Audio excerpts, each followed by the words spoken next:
Good news is on the horizon. The Jehovah's Witness organization, the Watchtower Bible and Tract Society, have lost their religious status in Norway. But that is not their only loss. Because they are deregistered, they are no longer allowed to marry. Not only that, they have to pay $25,000 in fines to the state. Not only that, they have lost $1.5 million in subsidy from the Norwegian government. This is a big goose egg for the Watchtower Bible and Tract Society. I'm going to do my best to get this translated into English. Maybe I'll use Google Translate or ChatGPT or something. But as soon as I have more information, I will give it to you. Now, if you're not sure what all of this is stemming from, let me give you a little brief. The Jehovah's Witness practice what is called shunning. This has been deemed child abuse in Norway. And children are very unaware of the gravity of what can happen to you when you get baptized and then shunned. The Jehovah's Witness organization was given an opportunity to change their practices, and they chose not to. They actually stood firm.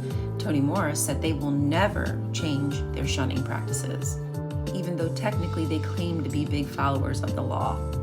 There are other harmful practices that they participate in, like the two-witness rule, which means that if somebody suffers abuse, you have to have a witness to the event in order to get the perpetrator held accountable. If not, it's your word against theirs. And if the perpetrator does not admit it, then there can be no resolution. They call it leaving it in Jehovah's hands. And we're talking about abuse, like child abuse, any kind of abuse.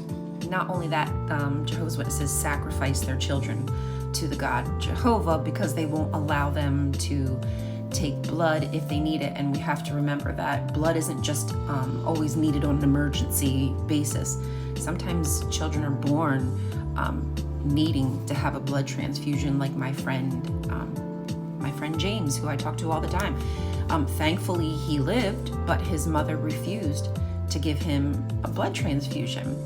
So children are actively being sacrificed to this organization, to the governing body, simply because they want a way to keep control over their members. Anyway, that is all I have for now. I am walking on effing air right now. If you have any questions, please leave them in the comments. I will be happy to answer. This is a glorious day. I love you all. We're going to get justice. We just have to keep fighting. We have to raise our voices, and we need to contact our local officials and let them know what is happening inside of these high control religions. We can do it.